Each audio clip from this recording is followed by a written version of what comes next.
I have a daughter, Sadie, with my ex-husband, John. We got divorced 5 years ago and I have primary custody while he sees her 2 weekends a month. Last year, he got married to Amanda, who has sole custody of her kids from a previous marriage. Amanda is a SOM, not for any health reasons or so on, she just doesn't want to work, while John works at a 9 to 5. He makes good money to support them, but not enough to live in luxury. I have a much higher paying job. Since it's just me and Sadie, I make sure she has the best possible life. She goes to a private school, set her up a college fund, and she has much better things than most kids: phone, clothes, etc. I still manage to raise her to be humble and not take things for granted, and she's one of the hardest working people I know. Always making sure to get good grades and keep her room tidy. Well, the last few times she came back after a weekend at John's, I noticed that the clothes she was bringing back in her duffel are A, not her size, and B, much cheaper and poorer quality than what I usually buy for her.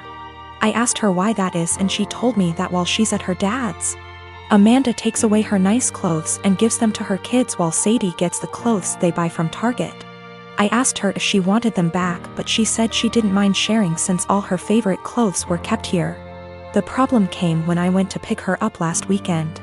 I had a business meeting and couldn't drive her over, so Amanda offered to just pick Sadie up from school, which hadn't happened before. When I got there on Sunday, John and Amanda asked me to sit down with them, and when Sadie came to hug me, Amanda sent her to her room quite harshly, saying her punishment wasn't over yet. I was confused because Sadie very rarely misbehaves. They sat me down in the kitchen and said that it was unfair for Sadie to be going to a private school while her kids go to a public one.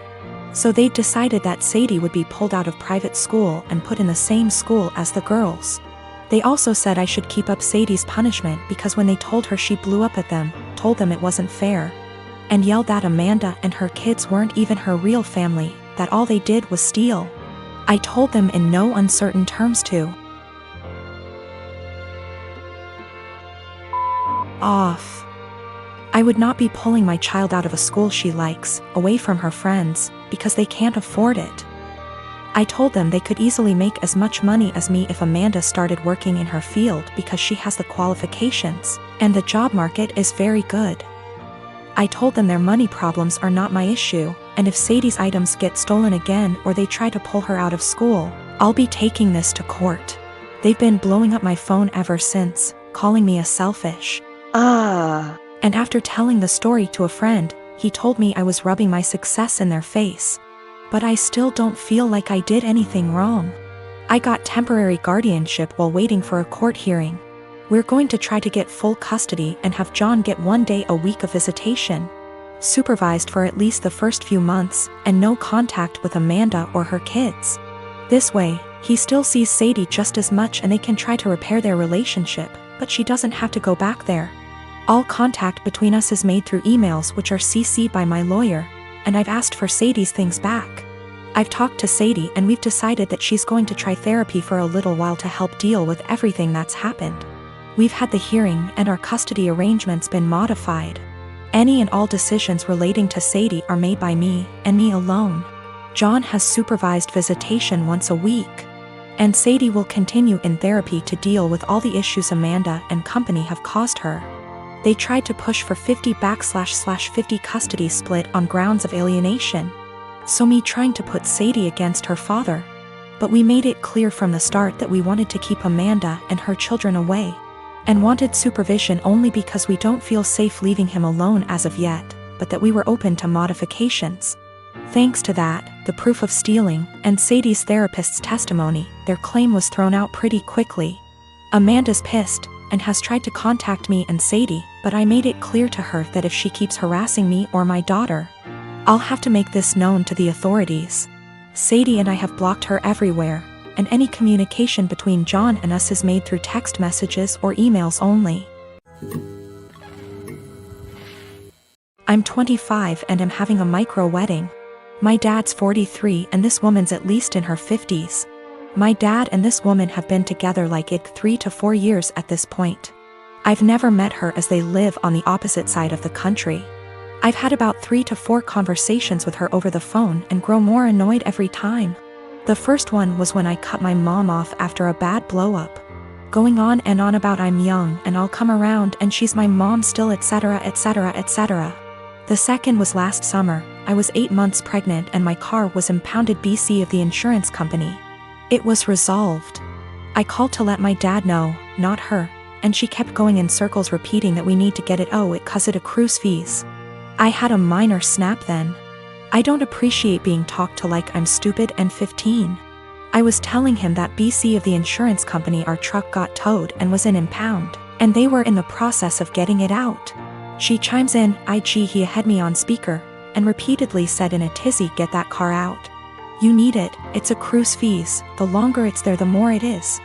Literally repeated the same sentences for 10 minutes, refusing to listen, when I told her it was being handled until I snapped and told her to stop it because it was being handled and I knew perfectly well what impound is and does and to stop talking to me like I'm 16 years old.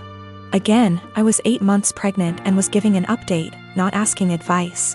I sent my dad an invite specifically addressed to only him and his RSVP was pre-filled for only him. I've seen him all of 2 times in the last 10 years and the only time he made an effort of contact was when I was pregnant. Well, now I'm getting married, in a week at this point. He never sent his RSVP card, so I texted him asking about him and his parents and he said they're all coming. So I reiterated all 3? And he said 4 including this woman. I said his invite was addressed to him and pre-filled for 1. I haven't had a text since. Not only is it my wedding, but my FH and I are announcing our 2nd pregnancy as well, and I don't want someone who lacks boundaries there. Or someone, not from my IL family, that I haven't met / don't know. Yes, I did try talking to him this spring in person about her behavior. I told him I don't appreciate it when she talks to me like some stupid teenager who doesn't know what anything means. I don't call for advice, I call to give updates. I didn't need or appreciate the consistent repeating of information I had made clear I already knew. He told me she's just motherly and I told him that's great for her. But I'm not her child, I'm not her friend, and I don't need another mother. I have 3 and didn't need another one. I'll be sending a message tomorrow asking if he's coming or not, and if he won't go without her that's fine. Just don't come at all, and I'll send a Zoom link that ends promptly after the ceremony. It's my wedding and I just don't want her there. If he doesn't want to go without her that's fine, I'll send a link to the stream for those who couldn't be there. I don't have kids and I have no experience with babies or motherhood or children. I'm 18 and beyond being around them in group settings where at least one of the parents and a ton of other people are around, that's it. My brother's wife had a baby 17 days ago.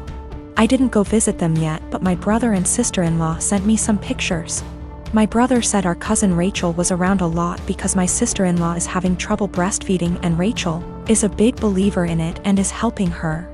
I offered to help them if I needed it, and on Saturday they asked me to go to grocery store for them because no home delivery had an open spot. When I dropped the food off I was shocked at how bad my sister-in-law looked. She literally looked like the Walking Dead. Barely awake and not showered, and she was actually crying because she was so frustrated. It actually scared me how bad she looked. At first I didn't want to but it bothered me so much I went back to the store and got a can of baby formula. I figured it would give her a break and my niece could eat. It was even worse when I gave it to my sister-in-law because I said it was no big deal if my niece got formula. It wasn't a problem. My sister-in-law broke down and I was honestly scared because she was weeping. Like in the movies when someone dies, kind of weeping. No one told her it was okay not to breastfeed. She felt so guilty because of Rachel butting in and no one telling her formula was okay. I actually ripped my brother a new one because he sat back while my sister-in-law suffered. There was no way he didn't see how bad she looked, no offense, but she looked terrible. I got my sister-in-law to shower after my niece ate and fell asleep, and I changed the sheets on the bed and told my sister-in-law to sleep while my niece slept, and I said I would get more baby formula. I thought I did the right thing because my sister-in-law actually stopped crying, showered and slept, and the next 3 days she looked better and didn't cry again. My niece gets full. My idiot brother smartened up and told Rachel to stay away and everyone else, especially our parents and SIL's parents, to butt out. They take turns feeding so they both can sleep. My parents and Rachel are furious at me. SIL's sister was in agreement with Rachel and left me an angry voicemail full of swearing. Rachel basically had sister-in-law holding the baby while topless 24/7 and my dumbass brother sat there and didn't help with the baby at all. Rachel breastfed all her kids until they could walk and talk and never had problems, but my sister-in-law obviously did. My dad said I overstepped and should not have butted in. I was scared shitless after seeing sister-in-law on Saturday. Since I'm not a mother or baby expert, I have no idea what it is like with a newborn. I'm second guessing now after feeling like I did the right thing because everyone is angry with me. My daughter received a bike from her uncle, my brother, on her 11th birthday. She was over the moon and excited to use it because it was on her wish list for so long. Days ago, I discovered that my husband reached out to my brother to ask for the recipient for the bike and returned it to the store, and kept the money for himself while my daughter was at school. The bike was at home. My daughter and I got home and she started crying after noticing the bike was gone. My husband was home at the time. He told me he returned the bike and got money in return to spend on something useful for us since the bike was just there as a distraction and there was no need for it now since we're the dead of winter. I was aggravated and lost it on him saying it wasn't his, didn't come from him. And he didn't pay for it, so he had no right to touch it, knowing our daughter's been wanting it for a long time, and my brother was decent enough to buy it for her despite barely having money to get him by. I told him what he did was theft and insisted he hand over the money to me so I could repurchase it, but he said he spent it on stuff for the house and doesn't have any money left now. But I knew about the money he was stashing away in the bedroom that he forbade me from tossing, and I took some of it and went out to repurchase the bike while he was out the next day. He found out and verbally lashed out at me saying I should have never touched the money he was saving for himself, which isn't much, but I lashed right back that I had to so I could repurchase the bike he took from under our daughter. He explained that he didn't keep the money for himself and instead spent it for necessities for our home, but he was at fault for taking the bike in the first place and he was responsible for getting it back. He yelled at me for almost 10 minutes, then stormed outside and started smoking. My daughter asked why her dad was upset and that she no longer wants the bike if dad doesn't want her to have it. But I assured her that's not the case and told her she shouldn't feel guilty and to just focus on enjoying her bike. My husband hasn't stopped grilling me about how I disrespected and undermined him, and managed to make our daughter hate him after making him look like the bad guy. I again said he shouldn't have touched the bike. End of the story. He's called me thief and juvenile for taking money from his savings and being sneaky about it.